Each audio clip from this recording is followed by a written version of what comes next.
ଭିତରେ ରହୁଛୁ 24 ବର୍ଷ ହେଲା ଘର ଖଣ୍ଡ ଆମେ ପାଇପାରୁନୁ। ସେଇ ଭଙ୍ଗା କୁଡ଼ିଆ ବି ଛପର କରିପାରୁନୁ। ଡେଲି ମଜୁରୀ କରି ଖାଉଛୁ। ଝିଅ 5 କେତେ ଯୋଜନା ଗଲାଣି। କୋଠା ଘର ଯାହାର 2 ମହଲା ସେମାନେ କୋଠା ପାଉଛନ୍ତି। ଆମେ ଡେଲି ମଜୁରୀ ଆଉ ସରକାର ବି ଘର ଖଣ୍ଡେ ଦେଇପାରୁନାହାନ୍ତି। ଆମେ ଘର ପାଇପାରୁନୁ। ମାଂସ କୋଉଠୁ ଆଣିମୁ? ଗରିବ ଲୋକ ଯେ ଖାଇବାକୁ ତ ପାଉନୁ, କୋଉଠୁ ଆମେ ଦେବୁ ଯେ ଘର ପାଇବୁ? ଯେତେ ଆପତ୍ତି କଲେ ଦେବାର ନାହିଁ, କେହି ଶୁଣିବାର ନାହିଁ।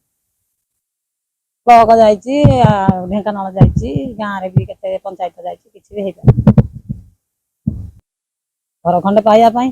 23 ବର୍ଷ ହେଲା ପଳେଇଲେଣି, ଆଉ କେହି ଆମକୁ ଘର ଦଉନାହାନ୍ତି। ଆମେ ବ୍ଲକ ଫଳକ ସବୁଆଡେ ଯାଉଛୁ, ଫର୍ମ ପକଉଛୁ, ଫର୍ମ ନାଇଁକି ଘର ନାହିଁ। ଆମେ ଆଉ ମାଟିଏ ଛୁଆଟିଏ, ଆଉ ଝିଅକୁ ତ ବାହାଘର କରିଦେଇଛି। ଆଉ ଆମେ କୋଉଠି ପଇସା ପାଇବି ଯେ ଘର ମୁଁ ଆଣିବି?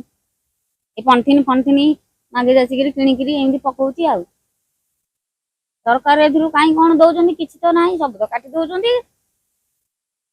ଆମକୁ ତ ନିରୀହ ଲୋକ ବୋଲି କେହି ଦଉନାହାନ୍ତି। ଯାହାର 2 ମାହାଲା 3 ମାହାଲା 4 ମାହାଲା ଏମିତି କରୁଛନ୍ତି, ତାଙ୍କୁ ଦଉଛନ୍ତି। ତମେ ଆପଣ ଦେଖିବ, ଆମର ଘର ସେ ନେଇଛନ୍ତି, ଫଟୋ ଉଠେଇକି ଦେଖିବ ତମେ ନିଜେ।